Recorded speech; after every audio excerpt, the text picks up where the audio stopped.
Welcome to my channel. இன்றைக்கி நம்ம சேனலில் என்ன பார்க்க போகிறோன்னா, சண்டே அதுமா அப்பா சிக்கன் எடுத்துகிட்டு வந்தார். அதை குழம்பு தான் செய்ய போகிறோம். வாங்க வீடியோக்குள்ளே போகலாம். குழம்புக்காக அம்மா கூட்டு ரெடி பண்ணுறாங்க. வாங்க எப்படி பண்ணுறதுன்னு பார்க்கலாம். அதுக்கு தேவையான திங்ஸ், ஃபஸ்ட்டு ஆயில் சேர்த்துக்கலாம்.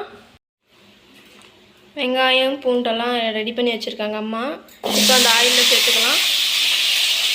அம்மா எல்லாத்தையும் சேர்த்து நல்லா மிக்ஸ் பண்ணிகிட்டே இருக்கணும். அடுத்துதான் நம்ம தக்காளி சேர்த்துக்கலாம். 4 தக்காளி ஃப்ரெண்ட்ஸ், 4 தக்காளி எடுத்துருக்காங்க அம்மா. பூண்டு, தேங்காய் 2 கலந்து வச்சுருக்குறோம் பாருங்கள். இப்போ இதை சேர்த்து நல்லா நம்ம மிக்ஸ் பண்ணிக்கலாம். சேர்த்து நல்லா வறுத்துக்கலாம், வதக்கி எடுத்துக்கலாம். ஃப்ரெண்ட்ஸ், நான் வீடியோ எடுக்கிறேன். தம்பியை ஒரு மாட்டுக்கு மட்டும் தண்ணி விடுங்கண்ணா. அவன் பைப்பை எவ்வளோ மேலே தூக்கி வச்சுருக்கிறான்னு மட்டும் பாருங்களேன். எல்லாம் வேணுமுனே பண்ணுறான். அடுத்ததாக பார்த்தீங்கன்னா இஞ்சி சேர்த்துக்கலாம்.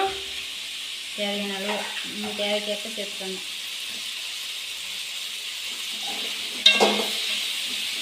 எல்லாத்தையும் சேர்த்து நல்லா மிக்ஸ் பண்ணி எடுத்துக்கலாம். இந்த அளவுக்கு லவங்கம் சேர்த்துக்கலாம்.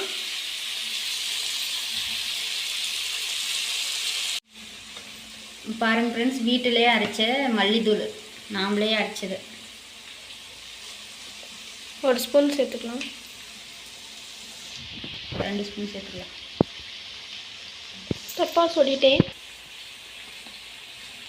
பாருங்கள், வீட்டில் அரைச்ச குழம்பு மிளகாத்தூள் 1 ஸ்பூன் சேர்த்துக்கலாம். தேவைக்கேற்ப, காரத்துக்கு ஏற்ப.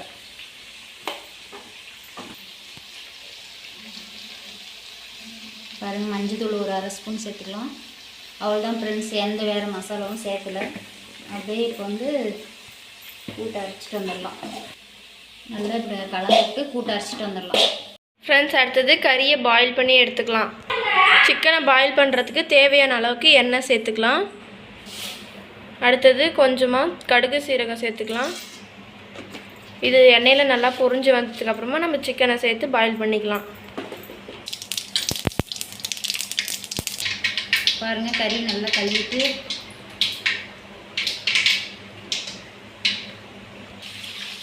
ஆயிலில் சேர்த்துக்கலாம்.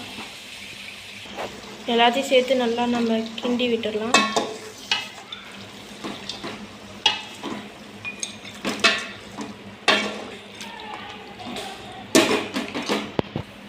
அடுத்தது தேவையான அளவு கறிவேப்பிலை சேர்த்துக்கலாம்.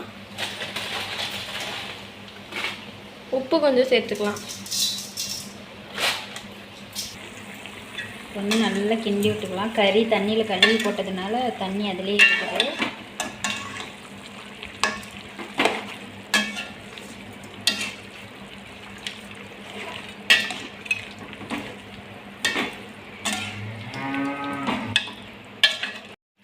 இப்போ தட்டம் போட்டு நல்லா மூடி வச்சுக்கோங்க.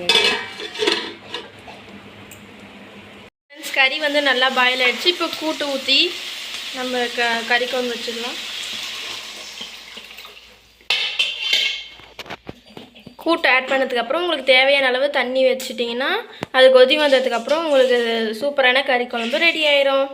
ஃப்ரெண்ட்ஸ், நல்லா கொதி வந்துருச்சு. இதெல்லாம் நல்லா சுண்டி கறி நல்லா வேகணும். அது எப்படின்னா கிரேவி பதத்துக்கு வரணும். அப்போ தான் நமக்கு ரெடி ஆகிடுச்சு ஃப்ரெண்ட்ஸ் அப்படின்னு சொல்ல முடியும். ஃப்ரெண்ட்ஸ், குழம்பு ரெடி ஆகிடுச்சு. இப்போ இதை டேஸ்ட் பண்ணி பார்த்துட்டு எப்படி இருக்குதுன்னு சொல்ல போகிறாங்க அம்மா. வாங்க போகலாம். ஃப்ரெண்ட்ஸ், சாதத்தில் குழம்பு ஊற்றிக்கலாம்.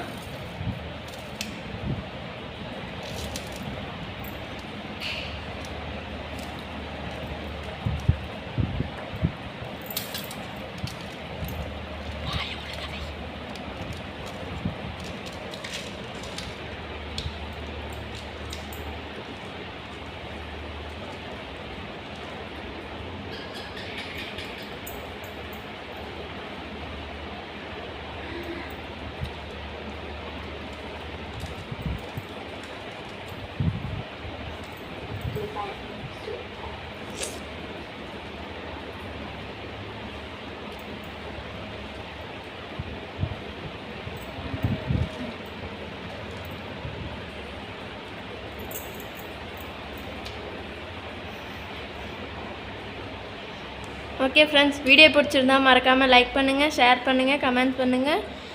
வீடியோ புதுசாக பார்க்குறீங்கன்னா சப்ஸ்கிரைப் பண்ணிடுங்க. அடுத்து என்ன டிஷ் செய்யலான்னு மறக்காமல் கமெண்ட்ஸில் சொல்லிட்டு போங்க.